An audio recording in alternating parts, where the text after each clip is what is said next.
বন্ধুরা, তোমরা সবাই কেমন আছো? আশা করি তোমরা সবাই ভালো আছো। আর আমাকে তো দেখেই বুঝতে পারছো কি জানি না যে আমি কতটা ভালো আছি, সেটা তোমাদেরকে বলে বোঝাতে পারবো না। তো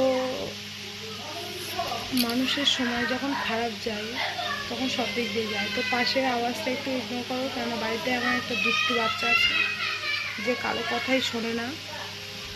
তো কপাল খারাপ কেন বললাম, মানে এতদিন ধরে আমি স্কুলে যেতাম না, ওর বাবা আমার ছেলেকে স্কুলে নিয়ে যেত, মানে আমার বর আমার ছেলেকে স্কুলে নিয়ে যেত।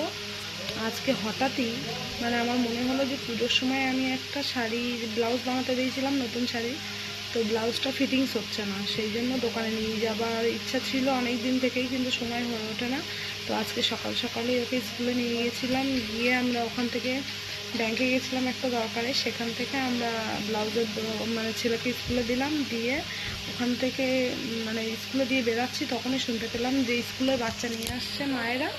তো সেখানে নাকি কুকুর ধরে ধরে কামড়াচ্ছে, তো 3-4টে বাচ্চাকে নাকি কামড়ে দিয়েছে অলরেডি। তো তারা তো আর স্কুলে আসতে পারবে না, তারা চলে গেছে হসপিটালে। তো সেই সব শুনে ছেলেকে পে লাইনে ঢুকিয়ে দিয়ে আমরা রীতিমতো চলে আসলাম, মানে ওই যে ব্লাউজের দোকানে যাব, সেখানে গেলাম। গিয়ে ওখান থেকে ব্লাউজটা ঠিক করিয়ে আমরা গেলাম যে কিছু বাজার করি, বাজার টাজার করে বাড়িতে এসে রান্না বান্না করতে হবে। তো বাড়িতে এসে রান্না বান্না করবো বলে সেই জন্য বাজারে গেলাম। বাজারে গিয়ে বাজার করছি, তো আমার বর আমার সামনে দাঁড়িয়ে আছে, আর আমি হচ্ছে ওখানে পেঁয়াজটা তুললাম ঝুড়িতে তুলে, আর 3টে টমেটো নিলাম, নিয়ে আমি বললাম যে রান্না করতে গেলে তো টুকিটাকি লাগেই, ওগুলো সবাই জানো। তো সেটা আমি করে দাঁড়িয়ে আছি, হঠাৎ করে আমার বর সামনে, আর আমি মানে ওর সামনে আমি, আমার সামনে ও দাঁড়িয়ে আছে এরকমভাবে।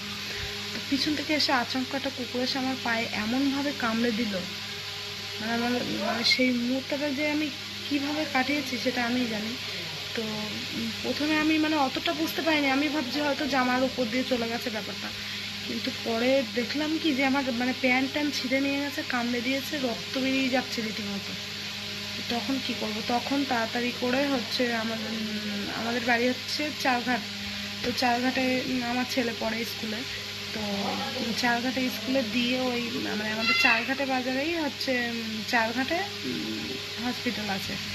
তো চারঘাটে হসপিটালে আমরা চলে গেলাম, ওখান থেকে সবাই বললো তাড়াতাড়ি করে নিয়ে যাও হসপিটালে। তো ওই হসপিটালে গেলাম, গিয়ে ওখান থেকে বললো যে সাবান দিয়ে, লাইফবয় সাবান দিয়ে ভালো করে ওখানটায় ঘষে ঘষে ধো।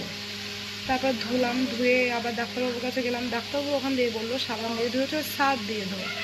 আবার আসলাম, আবার এসে সার্ফ দিয়ে ভালো করে ধুলাম, বললো সার্ফেই নাকি বেশি কাজ হবে, মানে যত ধোবে ডলে ডলে রক্তটা বেরিয়ে যাবে ততই নাকি কাজ হবে।